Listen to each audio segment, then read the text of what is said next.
S Janaki ഇനി ഓർമ്മ, അന്ത്യാഞ്ജലി അർപ്പിച്ച് 10,000.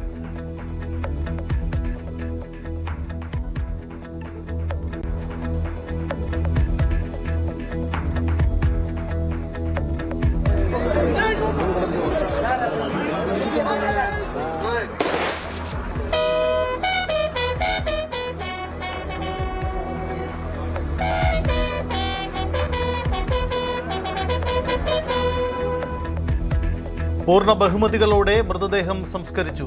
അന്ത്യവിശ്രമം കനിയഹുണ്ടി ഫാം ഹൌസിൽ.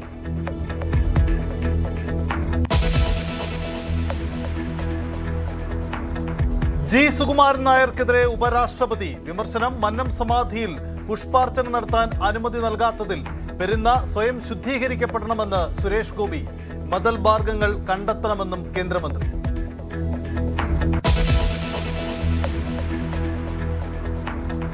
പ്രതിപക്ഷ ഉപനേതാവ് സ്ഥാനത്തിൽ കടുപ്പിച്ച് CPI. എല്ലാ സ്ഥാനവും ഒറ്റ പാർട്ടിക്കെന്ന രീതി മാറ്റണമെന്ന് ബിനോയ് വിശ്വം. കീഴ്വഴക്കമല്ല, ഒന്നിച്ചു പോകലാണ് വലുതെന്ന് ഓർമ്മപ്പെടുത്തൽ. നിർണായക ഉഭയകക്ഷി ചർച്ച ചൊവ്വാഴ്ച.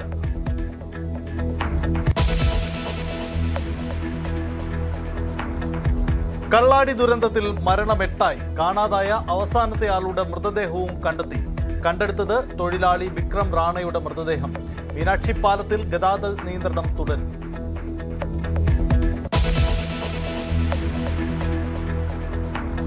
പശ്ചിമേഷ്യ വീണ്ടും അശാന്തം. ആക്രമണം തുടർന്ന് അമേരിക്കയും ഇറാനും. ഹോർമുസ് കടലിടുക്കിൽ ഇന്ത്യൻ ചരക്ക് കപ്പലിന് നേരെ ആക്രമണം. ആശങ്ക അറിയിച്ച് രാജ്യം.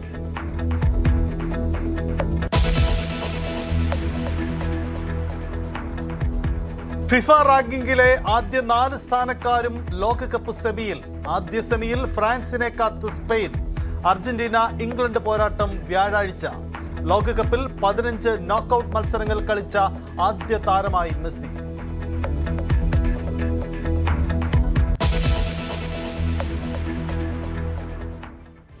ജാനകിയമ്മ പാടിമടങ്ങി.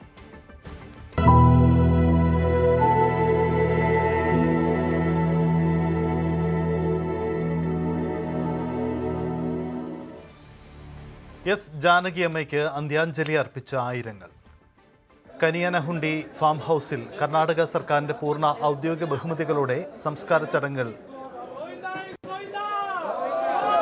ഇപ്പോഴും നടക്കുകയാണ്. കൊച്ചുമകൾ അപ്സരയാണ് മരണാനന്തര ചടങ്ങുകൾ നടത്തുന്നത്.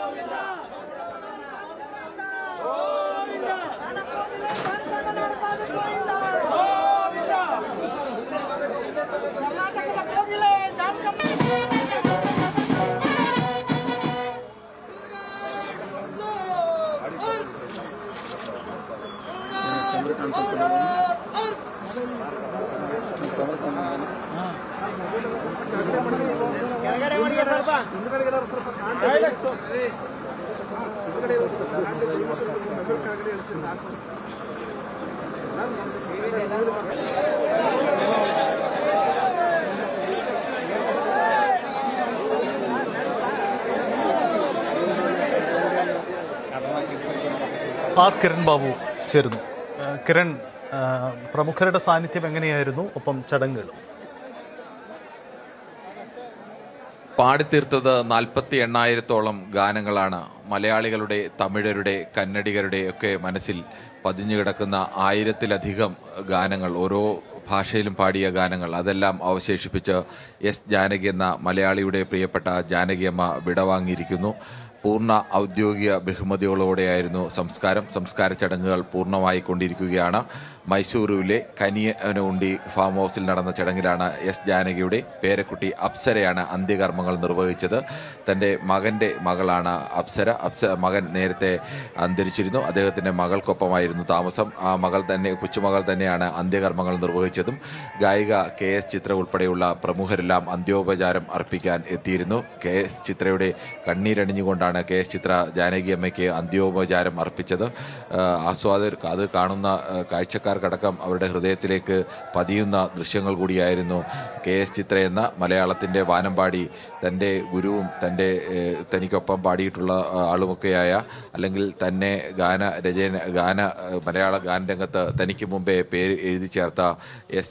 ജാനകിയുടെ അന്ത്യോപചാര ചടങ്ങുകളിൽ പങ്കെടുത്തത് മൈസൂരിലെ ബൊഗാദിയിലെ വീട്ടിൽ വെച്ച് ശനിയാഴ്ച ഉച്ചയ്ക്ക് തലകറക്കം അനുഭവപ്പെട്ടതിനെ തുടർന്ന് S. ജാനകിയെ ആശുപത്രിയിൽ എത്തിക്കുകയായിരുന്നു.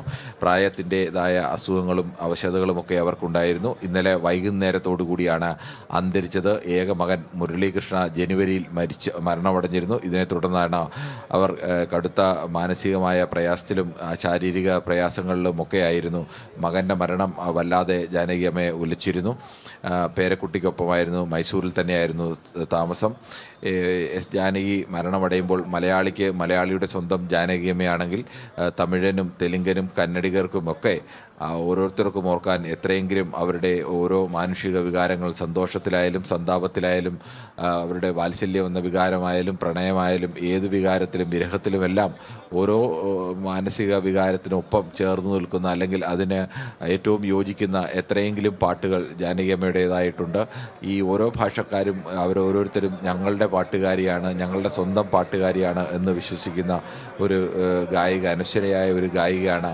60 വർഷത്തോളം നീണ്ട സംഗീത ജീവിതം, കൃത്യമായി പറഞ്ഞാൽ 59 വർഷം ഇന്ത്യൻ സംഗീത രംഗത്ത് തൻ്റെ സ്ഥാനം പതിപ്പിച്ചതെന്നാണ്. 17-18 വയസ്സുള്ളപ്പോൾ തന്നെ ഇന്ത്യ ആകെ അറിയപ്പെടുന്ന, ഇന്ത്യയിലെ 6 ഭാഷയിൽ അടക്കം ആദ്യ വർഷം തന്നെ സിനിമാ ഗാനങ്ങൾ പാടിയ ഒരാൾ കൂടിയാണ്. പിന്നീട് ഒരിക്കൽ പോലും S. ജാനകിക്ക് തിരിഞ്ഞു നോക്കേണ്ടി വന്നിട്ടില്ല. അന്നു മുതൽ ഇന്ത്യയിലെ ഏറ്റവും പ്രമുഖരായ എല്ലാ സംഗീത സംവിധായകരുടെയും ഗാനരചയിതാക്കളുടെയും വരികൾക്കും സംഗീതത്തിനുമൊപ്പം പാടി ആസ്വാദകരുടെ ഹൃദയങ്ങളിലേക്ക് എത്തിച്ച ഒരു സ്വരമാധുരിയാണ് ഇപ്പോൾ വിട്ടു പോയിരിക്കുന്നത്. 1938 ഏപ്രിൽ 23 ആന്ധ്രാപ്രദേശിലെ ഗുണ്ടൂരിലായിരുന്നു S. ജാനകിയുടെ ജനനം. 3 വയസ്സ് മുതൽ പാടാൻ തുടങ്ങിയതാണ്. 10 വയസ്സുവരെ മാത്രമായിരുന്നു ഔപചാരികമായ സംഗീത പഠനം. വളരെ കുറഞ്ഞ കാലം മാത്രമാണ് ശാസ്ത്രീയ സംഗീതം പഠിച്ചിട്ടുള്ളത്. അങ്ങനെ ശാസ്ത്രീയ സംഗീതം പഠിച്ചു എന്ന് പറയാൻ കഴിയുന്ന തരത്തിലേക്ക് അവർ ഒരിക്കലും പഠിച്ചിട്ടില്ല. അങ്ങനെ ശാസ്ത്രീയമായി സംഗീതം പഠിക്കാതെയാണ് അവർ സംഗീതത്തിൻ്റെ മറുകര എന്ന് പറയാവുന്ന തരത്തിൽ ഏത് ഭാവവും അവർ പാടി ഫലിപ്പിച്ചത്, ഹൃദയത്തിലേക്ക് എത്തിച്ചത്. ഓരോ സംഗീത സംവിധായകരും അവരെന്താണോ ഓരോ വാക്കുകൊണ്ടും ഓരോ സ്വരം കൊണ്ടും ഉദ്ദേശിക്കുന്നത് അതിനപ്പുറത്തേക്ക് പാടി ഫലിപ്പിക്കാൻ കഴിയുന്ന സ്വരമാധുരിയും അപാരമായ സംഗീത ബോധവും അവർക്കുണ്ടായിരുന്നു. 1997 ഭർത്താവ് V. രാമപ്രസാദ് മരണമടഞ്ഞത്. അതോടുകൂടിയാണ് അവർ സിനിമാ രംഗത്ത് നിന്നും വിടവാങ്ങിയത്. 2016 സംഗീത ജീവിതത്തിൽ നിന്ന് വിരമിക്കൽ പ്രഖ്യാപിച്ച ശേഷം മൈസൂരിലെ വീട്ടിലെ വിശ്രമത്തിലായിരുന്നു. ഉമ്മയാണ് മരുമകൾ. ഇപ്പോൾ മരുമകൾക്കും മകൾക്കും ഒപ്പം കൊച്ചുമകൾക്കും ഒപ്പമായിരുന്നു താമസം. എന്തായാലും മലയാളത്തിൻ്റെ പ്രിയപ്പെട്ട സ്വരമാധുരി വിടവാങ്ങി. ദക്ഷിണേന്ത്യയുടെ വാനമ്പാടി S. ജാനകിക്ക് വിട നൽകി രാജ്യം.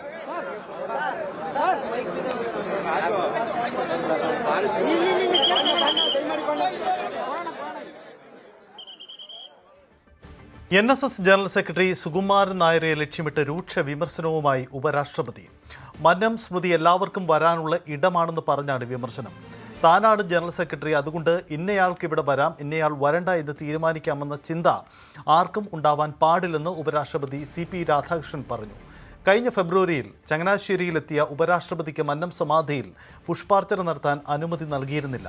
നിങ്ങളാണ് എല്ലാമെന്ന് കരുതരുതെന്നായിരുന്നു NSS ജനറൽ സെക്രട്ടറി സുകുമാരൻ നായരെ ലക്ഷ്യം വെച്ചുകൊണ്ടുള്ള ഒളിയമ്പ്. ഡൽഹിയിൽ മന്നം സ്മൃതി മണ്ഡപം ഉദ്ഘാടനം ചെയ്യുകയായിരുന്നു അദ്ദേഹം.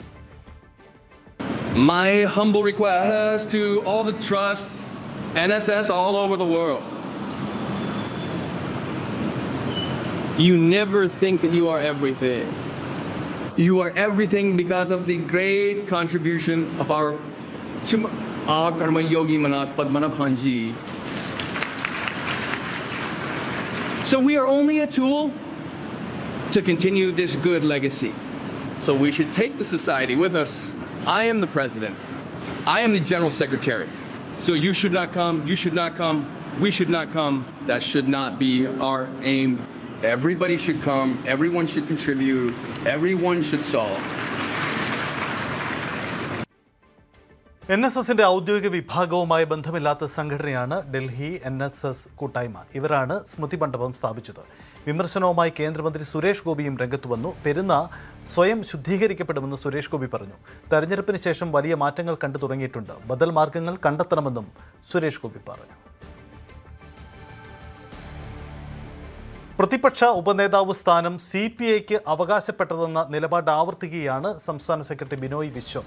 കീഴ്വഴക്കം പറഞ്ഞ് ഒഴിഞ്ഞു മാറാൻ ആർക്കും കഴിയില്ല. എല്ലാ സ്ഥാനവും ഒറ്റ പാർട്ടിക്ക് എന്ന രീതി മാറിയേ തീരുവെന്നും ബിനോയ് വിശ്വം പറഞ്ഞു. ഇവിടെ ഇപ്പോൾ വിവാദമുണ്ടായിക്കൊണ്ടിരിക്കുകയാണ്. അത് പ്രതിപക്ഷ ഉപനേതാവിനെ പറ്റിയാണ്. കമ്മ്യൂണിസ്റ്റ് പാർട്ടിക്ക് അതിനകത്ത് തർക്കമേ ഇല്ല, സംശയവുമില്ല.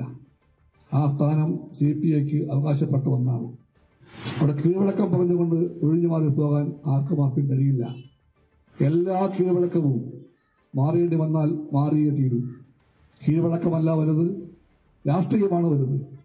കീഴ്വഴക്കമല്ല വലുത്, LDF ആണ് വലുത്. LDF ആയി പോകണം. അങ്ങനെ പോകുമ്പോൾ എല്ലാ സ്ഥാനങ്ങളും ഒറ്റ പാർട്ടി മാത്രം എന്ന അവസ്ഥയ്ക്ക് മാറ്റം വന്നേ തീരൂ. സ്ഥാനങ്ങളെല്ലാം എത്ര വലുതാകട്ടെ ചെറുതാകട്ടെ അതെല്ലാം പങ്കുവെക്കപ്പെടണമെന്ന് CPI ആഗ്രഹിക്കുന്നു. CPI നിലപാടെന്ന് വ്യക്തമാക്കാൻ ഞാൻ ആഗ്രഹിക്കുന്നു. CPI നേതൃത്വത്തിന് കടുത്ത മുന്നറിയിപ്പാണ് CPI നൽകുന്നത്. വരും ദിവസങ്ങളിലെ ചർച്ച നിർണായകമാണ്. BJPയിലേക്ക് പോകുമ്പോൾ BJPയിൽ ഫണ്ട് കൊള്ളയിൽ പുതിയ വിവരങ്ങൾ പുറത്തു വരുന്നുണ്ട്. പാർട്ടി കൊടിക്ക് വ്യാജ ബിൽ തയ്യാറാക്കിയെന്നാണ് കണ്ടെത്തൽ. വട്ടിയൂർക്കാവ് മണ്ഡലത്തിൽ കൊടികൾ വാങ്ങിയതിനാണ് വ്യാജ ബില്ല് സമർപ്പിച്ച് പണം തട്ടിയത്. കൊടികൾ വാങ്ങിയെന്ന് അവകാശപ്പെടുന്ന സ്ഥാപനം വാമനപുരം കണിച്ചോട് ഭാഗത്തെ BJP പ്രാദേശിക നേതാവിൻ്റെ പലചരക്ക് കടയാണ്. ഈ പലചരക്ക് കടയുടെ GST നമ്പർ ഉപയോഗിച്ചുകൊണ്ടാണ് തട്ടിപ്പ് നടത്തിയത്. 3.25 ലക്ഷം രൂപയാണ് പലചരക്ക് കടയുടെ GST നമ്പർ ഉപയോഗിച്ച് വ്യാജ ബില്ലുണ്ടാക്കി തട്ടിയത്. തട്ടിപ്പ് അന്വേഷിക്കാൻ BJP പ്രത്യേക സമിതിയെ നിയോഗിച്ചിട്ടുണ്ട്. കുമ്മനം രാജശേഖരനും കൃഷ്ണദാസുമാണ് സമിതി അംഗങ്ങൾ. ഇതിനിടെ ഫണ്ട് തട്ടിപ്പ് വിവരങ്ങൾ മാധ്യമങ്ങൾക്ക് ചോർത്തി നൽകിയത് പാർട്ടിയിലെ ഒരു വിഭാഗം തന്നെയാണെന്നാണ് BJP നേതൃത്വത്തിൻ്റെ വിലയിരുത്തൽ. ഇത് സംബന്ധിച്ച അന്വേഷണവും നേതൃത്വം ആരംഭിച്ചിട്ടുണ്ട്.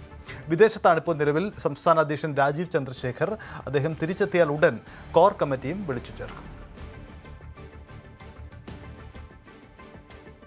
മുൻ DYFI പ്രവർത്തകനെ ഡ്രൈവറായി നിയമിച്ചെന്ന ആരോപണം തള്ളുകയാണ് മന്ത്രി KA തുളസി. മുമ്പ് കോൺഗ്രസ് MPയുടെ സ്റ്റാഫായി പ്രവർത്തിച്ചിരുന്ന വ്യക്തിയാണ് താൻ പരിഗണിച്ചതെന്നതാണ് മന്ത്രിയുടെ വാദം.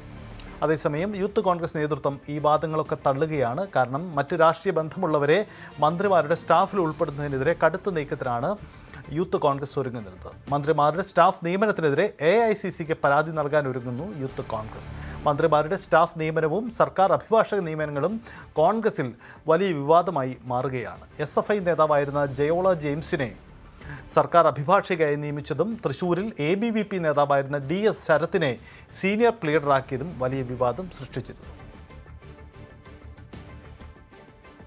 G സുധാകരനും V കുഞ്ഞികൃഷ്ണനുമെതിരെ MP രാജേഷ്. രക്തസാക്ഷികളുടെ പേരു പറഞ്ഞ് ചിലർ ശത്രുപാളയത്തിലെത്തിയെന്നും അധികാരം മാത്രമാണ് ഇവരുടെ ലക്ഷ്യമെന്നുമായിരുന്നു രാജേഷിൻ്റെ വിമർശനം. പരാമർശം ധൻരാജ് രക്തസാക്ഷി ദിനാചരണത്തിലാണ് ഉണ്ടായത്. വയനാട് കള്ളാടിയിലെ മണ്ണിടിച്ചിൽ ദുരന്തത്തിൽ ഒരു മൃതദേഹം കൂടി ഇന്ന് കണ്ടെടുത്തു. തൊഴിലാളിയായ വിക്രം റാണയുടെ മൃതദേഹമാണ് കണ്ടെത്തിയത്.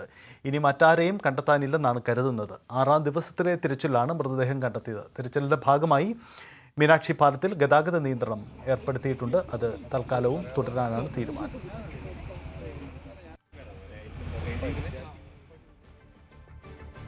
ഹോർമുസ് കടലിടുക്കിൽ ഇന്ത്യൻ ചരക്ക് കപ്പലിന് നേരെ ആക്രമണമുണ്ടായി. ഒരു ഇന്ത്യൻ നാവികനെ കാണാതായി.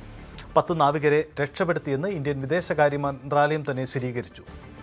GFS ഗാലക്സി എന്ന കപ്പലിന് നേരെയാണ് ആക്രമണമുണ്ടായത്. മേഖലയിലെ സംഘർഷത്തിൽ ഇന്ത്യ ആശങ്ക അറിയിച്ചിട്ടുണ്ട്.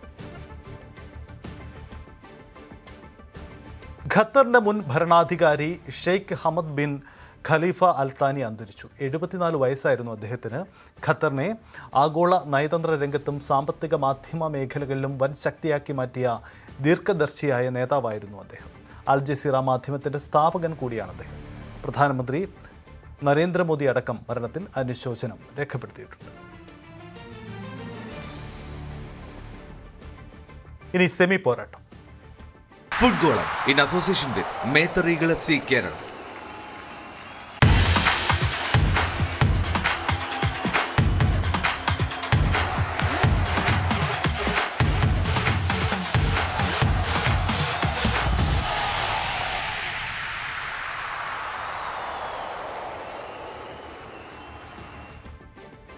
അർജന്റീനയും ഇംഗ്ലണ്ടും ക്വാർട്ടർ ഫൈനൽ കടമ്പ കടന്നതോടെ ലോകകപ്പിന്റെ സെമി ഫൈനൽ ചിത്രം വ്യക്തമായി. ഫ്രാൻസ് സ്പെയിൻ ആദ്യ സെമി ബുധനാഴ്ചയും അർജന്റീന ഇംഗ്ലണ്ട് സെമി വ്യാഴാഴ്ചയും അരങ്ങേറും. രാത്രി 12:30 രണ്ട് മത്സരങ്ങൾ.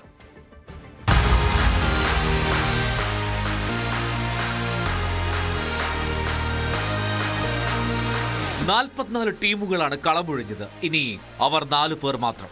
ഫിഫ റാങ്കിങ്ങിലെ ആദ്യ 4 സ്ഥാനക്കാർ തന്നെ ലോകവേദിയിൽ മുന്നിലെത്തി. France, Argentina, Spain, England. ഇവരിൽ ഒരാൾക്ക് സ്വന്തം ആ ലോക കിരീടം. ആദ്യ സെമി യൂറോപ്യൻ ക്ലാസിക്കാണ്. സ്പെയിനും ഫ്രാൻസും മുഖാമുഖമെത്തുന്ന കിടലൻ പോര്. ഈ ടൂർണമെന്റിൽ ഒരിക്കൽ പോലും ഗാംഭീര്യം വിടാതെ പോരാടിയ ഫ്രാൻസും മധ്യനിരയിലെ മേധാവിത്വം കൊണ്ട് കളം നിറയുന്ന സ്പെയിനും ഏറ്റുമുട്ടുമ്പോൾ പരിധികളില്ലാത്ത ആരവം പ്രതീക്ഷിക്കാം. കിലിയൻ എംബാപ്പയുടെ ഫ്രഞ്ച് പടയ്ക്ക് ഈ ടൂർണമെന്റിന്റെ ഒരു ഘട്ടത്തിലും വെല്ലുവിളി ഉണ്ടായിട്ടില്ല.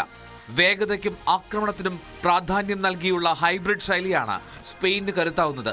ക്വാർട്ടറിൽ ബെൽജിയം നേടിയ ഗോൾ മാറ്റി നിർത്തിയാൽ ഗോൾ വഴങ്ങിയതിന്റെ ക്ഷതമില്ല സ്പാനിഷ് സംഘത്തിന്. ഒരുപക്ഷെ ഈ ലോകകപ്പിൽ ഫ്രാൻസ് നേരിടാൻ പോകുന്ന ഏറ്റവും വലിയ കടമ്പയായിരിക്കും സ്പെയിൻ. രണ്ടാം സെമി സംഭവബഹുലമാകുമെന്ന് ഉറപ്പിക്കാൻ ലോകകപ്പ് ചരിത്രം പരിശോധിച്ചാൽ മാത്രം മതി. 1966 ക്വാർട്ടർ ഫൈനലിൽ അർജന്റീന ക്യാപ്റ്റൻ റാറ്റിൻ കണ്ട ചുവപ്പുകാട്. 86 ലോകകപ്പ് ക്വാർട്ടറിൽ ദൈവത്തിന്റെ കരസ്പർശവും പിന്നാലെയുണ്ടായ നൂറ്റാണ്ടിലെ ഗോളും. 98 പ്രീ ക്വാർട്ടറിൽ ചുവപ്പുകാട് കണ്ടു മടങ്ങിയത് ഡേവിഡ് ബെക്കാം. 2002 അതേ ബെക്കാം തന്നെ പെനാൽറ്റിയിലൂടെ ഗോൾ അടിച്ചു നടത്തിയ പകരം വീട്ടൽ. എന്നും വീറും വാശിയും കളം വാഴാറുണ്ട് അർജന്റീനയും ഇംഗ്ലണ്ടും നേർക്കുനേർ വരുമ്പോൾ. 2005 ശേഷം അർജന്റീനയും ഇംഗ്ലണ്ടും ഏറ്റുമുട്ടിയിട്ടേയില്ല. അതായത് ലയണൽ മെസ്സി ആദ്യമായിട്ടാണ് ഇംഗ്ലണ്ടിനെ നേരിടാൻ പോകുന്നത്. ഗോളടി മികവിൽ നിൽക്കുന്ന ഇംഗ്ലണ്ടും തിരിച്ചുവരവുകളിലൂടെ മനക്കരുത്ത് പ്രകടമാക്കുന്ന അർജന്റീനയും വിഖ്യാതമാകാൻ പോകുന്ന പോരിനാണ് തയ്യാറെടുക്കേണ്ടത്.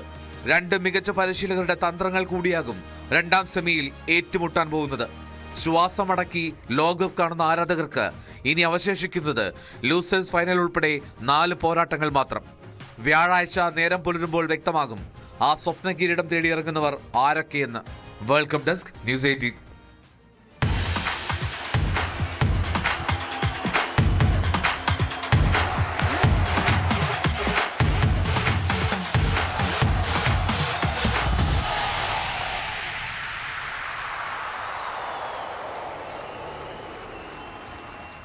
ഫുട്ഗോളം in association with Methar Eagle FC Kerala. ഇടവേളയാണ്.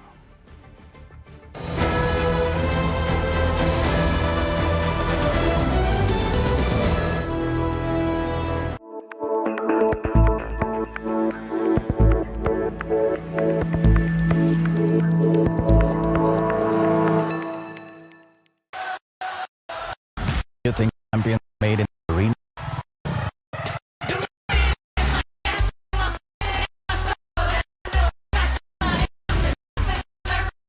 We rise from the street, remember champions.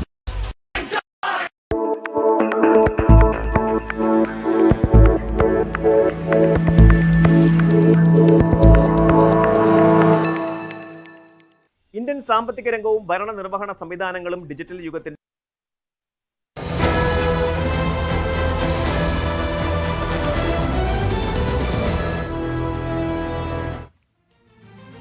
Bollywood താരം ആമിർ ഖാനെതിരെ വിവാദ പരാമർശവുമായി മഹാരാഷ്ട്ര മന്ത്രി നിതേഷ് റായ്.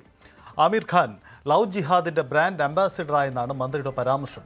ആമിർ ഖാന്റെ 3ാമത്തെ വിവാഹത്തെ പരാമർശിച്ചുകൊണ്ടായിരുന്നു മന്ത്രിയുടെ ഈ വാക്കുകൾ. നടനെ താരമായി കാണുന്ന ഹിന്ദു യുവത്വം ഇക്കാര്യം ഗൗരവമായി ചിന്തിക്കണമെന്നും നിതേഷ് റായ് പറഞ്ഞു. मगर जो हिंदू धर्म के युवा उनको सेलिब्रिटी मानते हैं, उन्होंने इनसे क्या प्रेरणा लेना चाहिए, इस बारे में सोचने का सच्ची में वक्त आ गया है. इस तरीके की जब सेलिब्रिटी अपनी ज़िंदगी के बारे में कोई डिसीजन लेते हैं तो हिंदू समाज ने इसके बारे में सोचना चाहिए, ऐसे मानने वाला मैं हूँ. लव जिहाद के ब्रांड एम्बेसडर तो आमिर खान बनते नहीं जा रहे. इसलिए हिंदू समाज ने और हिंदू युवाओं ने जो इनके पिक्चर देखते हैं, जो इनके मूवीज देखते हैं, उन्होंने सोच समझ के ऐसे लोगों को बड़ा करना चाहिए. ബംഗളൂരുവിൽ ഓൺലൈൻ ഡെലിവറി ഏജന്റ് യുവതിയെ ഫ്ളാറ്റിനുള്ളിൽ കയറി ലൈംഗികമായി അപമാനിച്ചു. അനുവാദമില്ലാതെ വീട്ടിനുള്ളിലേക്ക് അതിക്രമിച്ചു കയറിയ പ്രതിക്കെതിരെ മരതഹള്ളി പോലീസ് കേസെടുത്ത് അറസ്റ്റ് രേഖപ്പെടുത്തി. ഫ്ലിപ്കാർട്ട് ഡെലിവറി ഏജന്റായ വിജയ് മല്ലികാർജുൻ കാമത്ത് എന്ന ആളാണ് ഫ്ളാറ്റിൽ അനുവാദമില്ലാതെ പ്രവേശിച്ച് സ്വകാര്യ ഭാഗങ്ങൾ അടക്കം പ്രദർശിപ്പിച്ച് യുവതിയെ ലൈംഗികമായി അപമാനിക്കാൻ ശ്രമിച്ചത്. യുവതി ഈ അനുഭവം സോഷ്യൽ മീഡിയയിലൂടെ പങ്കുവച്ചതോടെയാണ് സംഭവം പുറം ലോകമറിയുന്നത്. സംഭവത്തിൽ ഖേദം രേഖപ്പെടുത്തി ഫ്ലിപ്കാർട്ടും രംഗത്ത് വന്നു.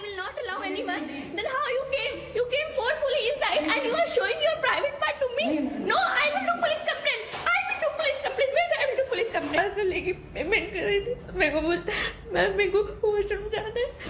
मैं बोली नहीं भैया. ചില്ലറയില്ലാതെ ബസ്സിൽ കയറിയ ഗതാഗത മന്ത്രിയെ കണ്ടക്ടർ ഇറക്കിവിട്ടു. ബംഗളൂരു നഗരത്തിലെ ബസ് യാത്രക്കാർ നേരിടുന്ന ബുദ്ധിമുട്ട് മനസ്സിലാക്കാൻ മാസ്ക് ധരിച്ച ബസ്സിൽ കയറിയതായിരുന്നു മന്ത്രി. കർണാടക ഗതാഗത മന്ത്രി ബൈരതി സുരേഷിനെയാണ് ബംഗളൂരു മെട്രോപൊളിറ്റൻ ട്രാൻസ്പോർട്ട് കോർപ്പറേഷൻ ബസ്സിൽ നിന്നും ഇറക്കിവിട്ടത്. ബസ്സിൽ കയറിയ മന്ത്രി 2 ടിക്കറ്റിനായി 100 രൂപ നൽകി. കണ്ടക്ടർ ചില്ലറ ആവശ്യപ്പെട്ടു. ചില്ലറയില്ലെന്ന് പറഞ്ഞതോടെ കണ്ടക്ടർ ബസ്സിൽ നിന്ന് ഇറങ്ങാൻ ആവശ്യപ്പെട്ടു. തുടർന്ന് ബസ്സിൽ നിന്നിറങ്ങിയ മന്ത്രി തന്നെയാണ് ഇതിൻ്റെ വീഡിയോ സോഷ്യൽ മീഡിയയിൽ പോസ്റ്റ് ചെയ്തത്.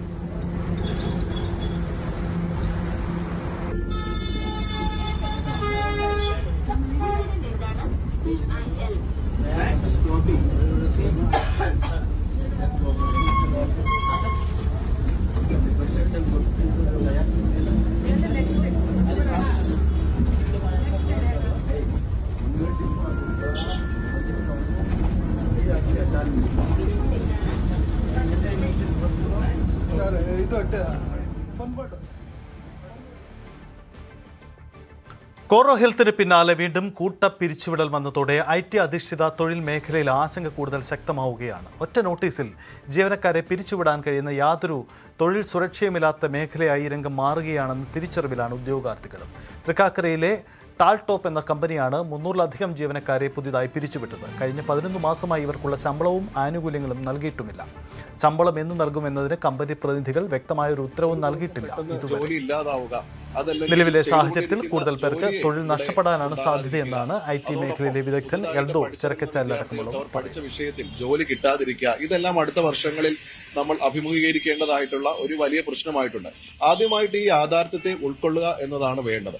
അതോടൊപ്പം തന്നെ ഗവൺമെന്റിന്റെ ഭാഗത്തു നിന്ന് ഈ ഒരു പ്രശ്നത്തെ നേരിടുന്നതിനുള്ള പല നിയമങ്ങളും പല മാറ്റങ്ങളും ഉണ്ടാകേണ്ടതായിട്ടുണ്ട്. നമുക്കറിയാം ഈ കഴിഞ്ഞ ദിവസങ്ങളിലെല്ലാം ഇവിടെ ലേ ഓഫ് പ്രശ്നങ്ങൾ ഉണ്ടായപ്പോൾ, ഒരു വ്യക്തിയുടെ അടിസ്ഥാന അവകാശങ്ങൾ നിഷേധിച്ചു കൊണ്ടുള്ള ലേ ഓഫ് പ്രശ്നങ്ങൾ ഉണ്ടായപ്പോൾ അവർ ഈ കമ്പനികൾ മുന്നോട്ട് വെച്ചത് അവർ എല്ലാ നിയമങ്ങളും തൊഴിൽ നിയമങ്ങളും പാലിച്ചുകൊണ്ടാണ് ഇത് നടത്തിയിട്ടുള്ളതെന്നാണ്. ക്ലാസ്സിൽ ശ്രദ്ധിച്ചില്ലെന്നാരോപിച്ച് 5ാം ക്ലാസ് വിദ്യാർത്ഥിനിയുടെ കൈ തല്ലിയൊടിച്ച സംഭവത്തിൽ കുറ്റാരോപിതനായ അധ്യാപകനെ സ്കൂൾ മാനേജ്മെന്റ് സസ്പെൻഡ് ചെയ്തു. വടകര സ്വദേശിയായ ബൽരാജ് എന്ന അധ്യാപകനെതിരെയാണ് സ്കൂൾ അധികൃതർ അടിയന്തരമായ നടപടി സ്വീകരിച്ചത്. കുട്ടിയുടെ രക്ഷിതാക്കൾ നൽകിയ പരാതിയുടെ അടിസ്ഥാനത്തിൽ ഇയാളെ കഴിഞ്ഞ ദിവസം പോലീസ് അറസ്റ്റ് ചെയ്തിരുന്നു. യൂട്യൂബർ രാജൻ ജോസഫ് എറണാകുളത്ത് അറസ്റ്റിൽ. കോൺഗ്രസ് ജില്ലാ പഞ്ചായത്ത് അംഗം ശ്രീനാഥ് ദേവി കുഞ്ഞമ്മയുടെ പരാതിയിലാണ് അറസ്റ്റ്. സമൂഹ മാധ്യമങ്ങളിലൂടെ അപമാനിച്ചു എന്ന പരാതിയിൽ ജാമ്യമില്ലാ വകുപ്പ് പ്രകാരം പോലീസ് നേരത്തെ കേസെടുത്തിരുന്നു. തുടർന്ന് ഒളിവിൽ പോയ രാജൻ ജോസഫിനെ ഇന്നലെ രാത്രിയാണ് പോലീസ് അറസ്റ്റ് ചെയ്തത്. കൊല്ലം പത്തനാപുരത്ത് 19-കാരിയെ വീട് കയറി ആക്രമിച്ച കേസിൽ ഒളിവിൽ പോയ പ്രതിയെ തമിഴ്നാട് അതിർത്തി ആര്യങ്കാവിൽ നിന്നും പോലീസ് പിടികൂടി. പെൺകുട്ടിയുടെ അയൽവാസിയായ മിഥുനാണ് അറസ്റ്റിലായത്. മിഥുന്റെ പിതാവ് സുനിൽ, അമ്മ ജലജ എന്നിവർ ചേർന്നാണ് പെൺകുട്ടിയെ മർദ്ദിച്ചത്. 2 ദിവസം മുമ്പാണ് വീട്ടിൽ CCTV ക്യാമറ സ്ഥാപിച്ചതിന്റെ വൈരാഗ്യത്തിൽ പെൺകുട്ടിയെ ക്രൂരമർദ്ദനത്തിന് ഇരയാക്കിയത്.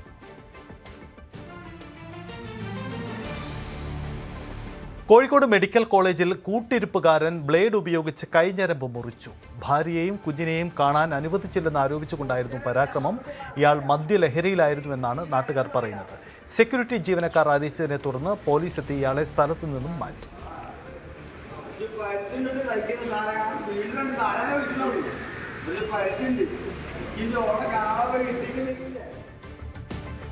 അങ്കമാലിയിൽ വൻ ലഹരി വേട്ട. 110 കിലോ കഞ്ചാവ് എക്സൈസ് സംഘം പിടികൂടി. ഒഡീഷയിൽ നിന്നും കഞ്ചാവ് എത്തിച്ച 4 പേർ പിടിയിലായിട്ടുണ്ട്. ഒഡീഷ സ്വദേശികളായ ബൽഭദ്ര ധരുവ, ലക്ഷ്മൺ പത്ര, താരാശ്വർ പത്ര, പ്രദീപ് ഘടൈ എന്നിവരാണ് പിടിയിലായത്. അങ്കമാലി എക്സൈസ് റേഞ്ച് സംഘമാണ് ലഹരി സംഘത്തെ പിടികൂടിയത്. കൊല്ലത്ത് നിന്നും തിരുവനന്തപുരം മെഡിക്കൽ കോളേജിലേക്ക് രോഗിയുമായി പോയ ആംബുലൻസിന് മാർഗതടസ്സം സൃഷ്ടിച്ച് കാർ യാത്രികർ. കഴക്കൂട്ടം മുതൽ മെഡിക്കൽ കോളേജ് വരെ കാർ യാത്രയിൽ മാർഗതടസ്സമുണ്ടാക്കി. ആംബുലൻസിനെ മറികടന്നെത്തിയ കാറാണ് പ്രശ്നങ്ങൾ ഉണ്ടാക്കിയത്.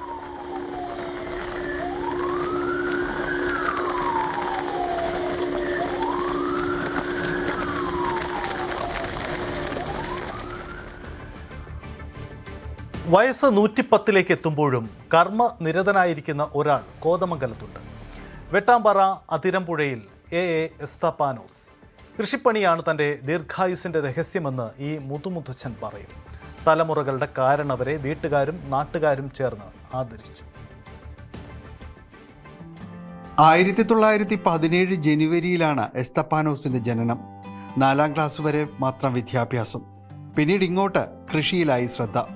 നെൽകൃഷിക്കായി കാളയെപ്പൂട്ടുന്നതും റബ്ബർ വെട്ടുന്നതും കരിങ്കലടിച്ച് പൊട്ടിക്കുന്നതും തുടങ്ങി പണികളുടെ നിര നീണ്ടുപോകും. 2 ഭാര്യമാരിലായി 10 മക്കളുണ്ട്. ഭാര്യമാർ 2 പേരും നേരത്തെ വിട പറഞ്ഞു. ജീവിച്ചിരിക്കുന്ന മക്കളിൽ അബ്രഹാമിന് 82 വയസ്സ് പ്രായം. ഇളയ മകൻ തങ്കച്ചന് 58.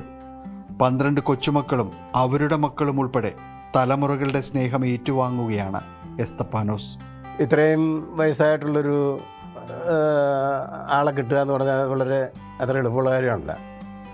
അത് അപൂർവമാണെന്ന് പറയാനുള്ളൂ. അപ്പോൾ നമ്മളൊരു റെക്കോർഡ് സ്ഥാപിക്കുന്ന രീതിയിൽ നല്ലൊരു കാര്യം നമുക്ക് നമ്മുടെ ഓർമ്മയ്ക്ക് വേണ്ടിയിട്ട് നമ്മൾ ഒരു കാര്യങ്ങൾ സംഘടിപ്പിക്കാമെന്ന് വിചാരിച്ചു. ഇപ്പോൾ 2 വർഷം മുമ്പ് വരെ വീട്ടിലെ മിറ്റവും കാര്യങ്ങളൊക്കെ അടിച്ചുകൊണ്ടിരുന്ന അപ്പച്ചനാണ്. എല്ലാ അത്യാവശ്യ പണികളൊക്കെ ചെയ്തുകൊണ്ട അപ്പച്ചനാണ് 2 വർഷം മുമ്പ് വരെ. അത് പിന്നെ പണികളൊന്നും ഇപ്പോൾ ചെയ്യുന്നില്ല.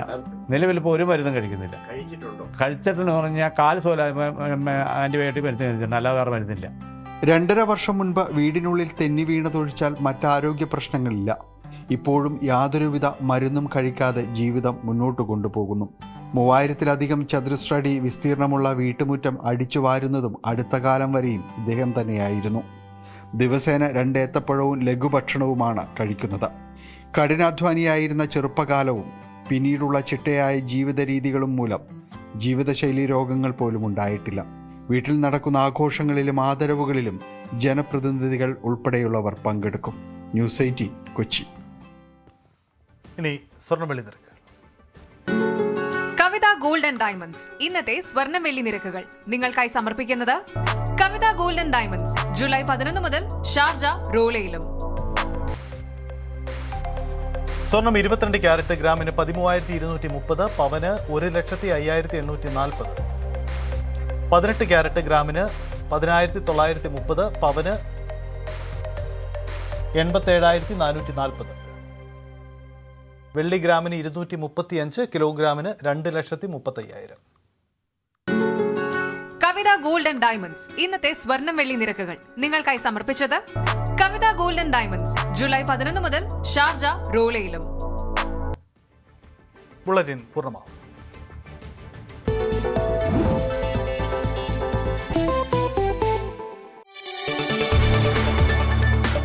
കൂടുതൽ വാർത്തകൾക്ക് news 18 Keralam YouTube channel subscribe ചെയ്യുക.